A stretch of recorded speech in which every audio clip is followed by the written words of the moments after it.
اس نے چاچڑ پر حملے، اس کی ہلاکت، پولیس کی آمد اور فرار سے متعلق ہر بات بتا ڈالی۔ ساری تفصیل سننے کے بعد صداقت شاہ کی سمجھ میں نہیں آ رہا تھا کہ کس پر اپنے غصے کا اظہار کرے۔ اس بیٹے پر جو ان کی طرف سے صبر کی تلقین کے باوجود انتقامی کارروائیوں میں مصروف تھا، یا اس ملازم پر جو مالک سے وفاداری نبھاتا اس وقت اس کے لیے پریشان پھر رہا تھا۔ پھر غصہ کرنے سے حاصل بھی کیا تھا؟ وہ جس صورتحال سے دو چار تھے وہ غصے کی حد سے بھی آگے کی کوئی چیز تھی۔ دو طرف سے ان کے کلیجے پر ہاتھ پڑا تھا اور خاصی حد تک دشمن کو پہچاننے کے باوجود وہ یہ طے کر نہیں پا رہے تھے کہ انہیں اس کے خلاف کیا کارروائی کرنی چاہیے۔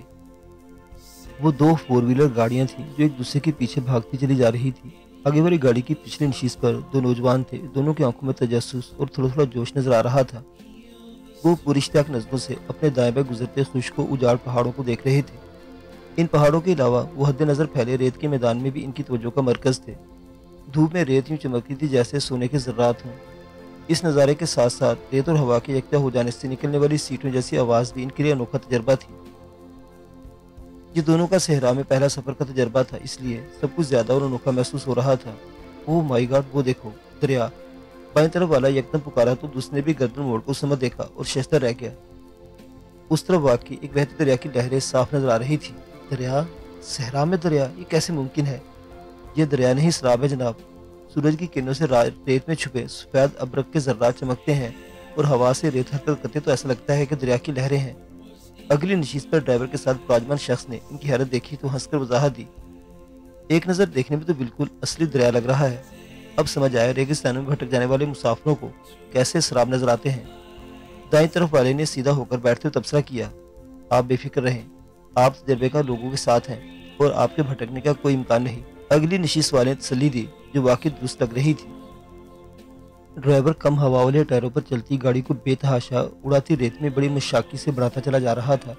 جگہ جگہ آنے والے ریت کے اونچے ٹیلے گاڑی کی عمدگی اور اس کی مہارت کے سہارے تیزی سے سر ہوتے چلے جا رہے تھے۔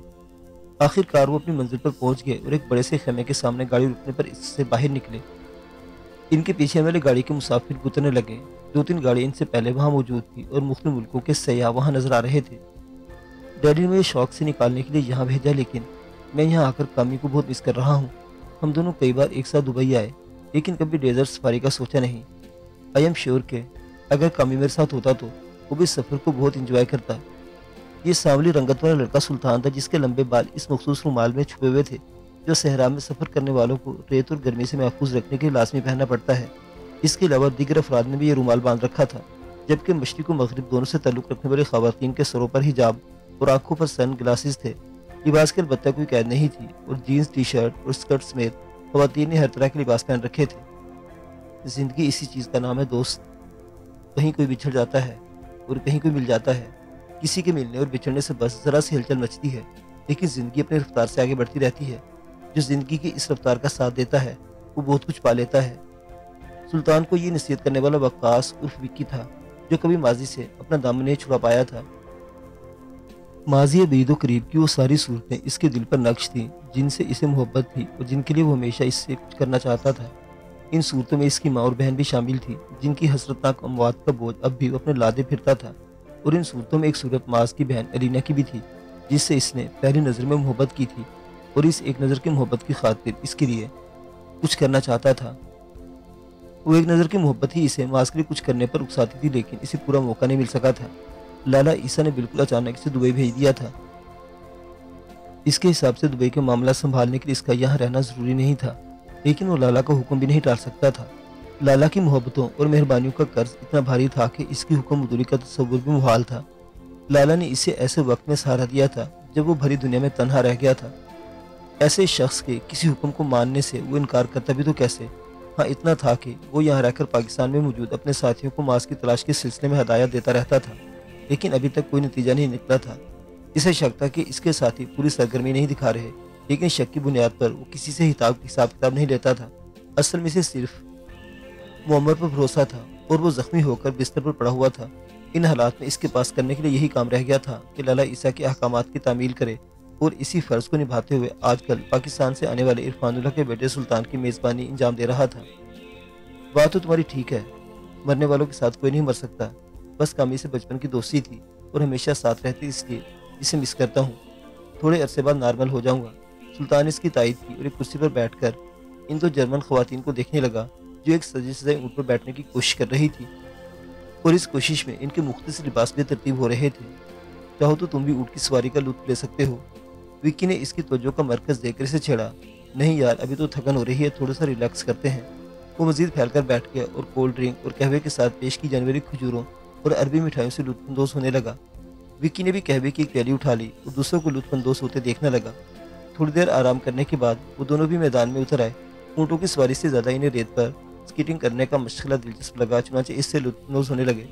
دیر تک یہ شغل جاری رہا۔ پھر سیاحوں نے مل کر گانے اور رقص کرنے کا شغل شروع کر دیا۔ خیموں کے اندر و باہر مشعلیں روشن کر دی گئی۔ پھر ہر طرف کھانے کی خوشبو پھیل گئی۔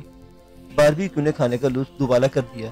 اس تفریحی ٹور کا نقطہ عروج اس وقت آیا جب ان دونوں سمیت تمام سیاحوں کو عربی لباس پہنا کر خیمے میں بچھے نرم و دبیز قالینوں پر گاؤ تکیوں کے سارے بٹھانے کا انتظام کرنے کے بعد ایک رقاصہ کو ان کے سامنے پیش کیا گیا۔ رقاصہ نے سیاہ رنگ کا مہین گھیردار لباس پہن رکھا تھا جس میں سے اس کا حسن چھلکا پڑ رہا تھا۔ سر پر رکھے دوپٹے سے جھانکتے اس کے سنہری بال سونے کے تاروں کی طرح چمک رہے تھے۔ اس نے چہرے کے نصف حصے پر باریک جری کا سیاہ نقاب لگا رکھا تھا۔ نقاب میں سے جھلکتے اس کے سرخ رسیلے ہونٹ حاضرین کے دلوں کو کھینچ رہے تھے۔ وہ صاف چھپتے بھی نہیں اور سامنے آتے بھی نہیں کی عملی تفسیر تھی۔ اس کی ہر جنبش دیکھنے والوں کے ہوش اڑا رہی تھی اور وہ ایک ایک ادا مرمٹنے کے جذبے کو مہمیز کر رہی تھی۔ اس نے ماتھے اور گلے میں سونے کے سکوں سے مشابہ زیور سجا رکھا تھا۔ یہ زیور اس کی ہر حرکت کے ساتھ جنبش کرتا تھا اور دیکھنے والوں کی دھڑکنیں رکنے لگتی تھی۔ کتنے ہی مرد و زن بے خود ہو کر اس کا ساتھ دینے کے اٹھ کھڑے ہوئے۔ اٹھنے والوں میں سلطان بھی شامل تھا اور اس بات پر نازا تھا کہ رقاصہ باقی افراد کے مقابلے میں اسے زیادہ التفات سے نواز رہی تھی۔ ابھی تک اپنے جگہ جمے بیٹھے وکی نے بھی یہ بات نوٹ کر لی تھی۔ اس پر تھوڑا سا حیران تھا کہ کئی غیر ملکی سمارٹ سیاحوں کی جھرمٹ میں رقاصہ سلطان جیسے عام شکل و صورت کے بندے پر کیوں اتنی مائل با کرم نظر آ رہی ہے۔ سلطان رقاصہ کی اس عنایت پر خوش تھا، لیکن اسے کچھ الجھن محسوس ہو رہی تھی۔ اس الجھن کو دور کرنے کے لیے وہ رقاصہ کی ایک ایک جنبش کو غور سے دیکھنے لگا۔ اس کی شکل و صورت اس کے لیے اجنبی تھی، لیکن شکل و صورت سے زیادہ حرکتوں و اداؤں پر غور کرتا وقاص اور وکی ایک عجیب سی شناسائی سے آگاہ ہوا۔ رقاصہ اس وقت بلے رقص کر رہی تھی۔ رقص کا یہ انداز بے شک جداگانہ تھا، لیکن کچھ چیزیں انسان کی فطرت کا حصہ ہوتی ہیں جن کی بسا اوقات اسے خود بھی خبر نہیں ہوتی۔ بیلے رقص کرتی رقاصہ کو بھی خبر نہیں تھی کہ اس وقت اپنے ہاتھوں کو بالکل اسی انداز میں حرکت دے رہی ہے جیسے ڈسکو ڈانس کرتے وقت دیتی تھی۔ یہ یکسانیت گرفت میں آتے ہی وکی بری طرح چونک گیا۔ اسے لگا کہ وہ کسی حد تک یہ سمجھنے میں کامیاب ہو چکا ہے کہ رقاصہ سلطان پر اتنی مہربان کیوں ہو رہی ہے۔ میں آپ لوگوں کو ایک بات بتانا چاہتا ہوں۔ عالم شاہ نقیب لاشاری کی پیشانی پر ہاتھ رکھ اس کے بخار کا جائزہ لے رہا تھا جب اس نے بہت دیر سے بند اپنی آنکھیں کھولی اور نحیب سی آواز میں بولا، ضرور بتاؤ دوست، اس قید خانے میں ویسے بھی ہم باتیں کرنے کے سوا اور کچھ کر بھی نہیں سکتے۔ عالم شاہ نے پھیکی سی مسکراہٹ کے ساتھ اس کی بات کا جواب دیا۔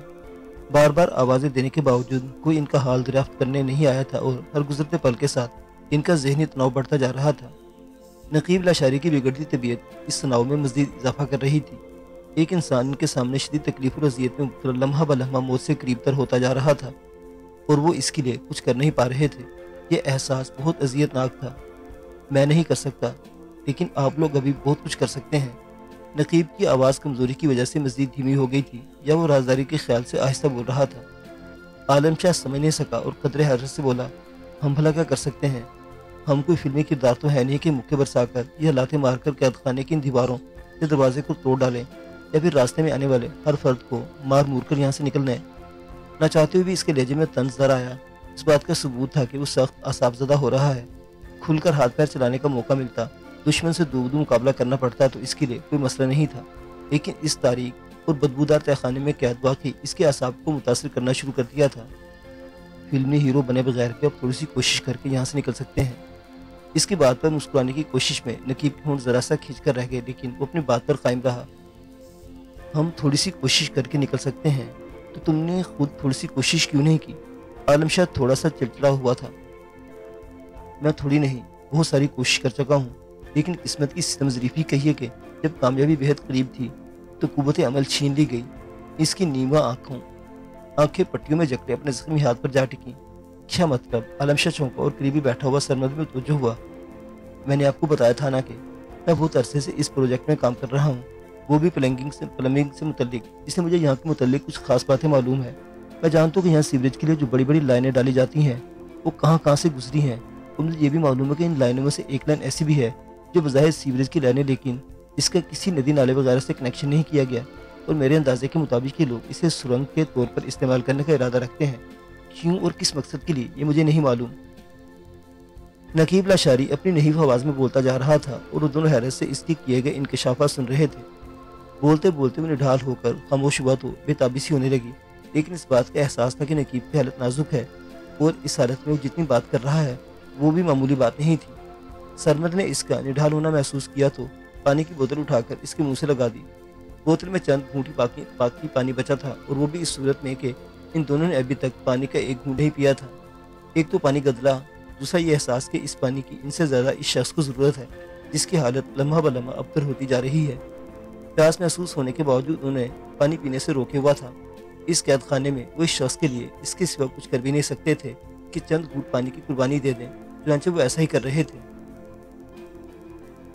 بس بمشکل ایک گھونٹ پانی حلق سے نیچے اترا کہ نقیب نے سرمد کو مزید پانی پلانے سے روک دیا۔ وہ دیکھ رہے تھے کہ جیسے وقت گزر رہا ہے نقیب کے لیے کھانا پینا دشوار ہوتا جا رہا ہے۔ انہوں نے ناشتے کے لیے ملنے والے تینوں رسک اس کے لیے رکھ چھوڑے تھے، لیکن ان میں سے ابھی 1.5 رسک باقی بچا ہوا تھا۔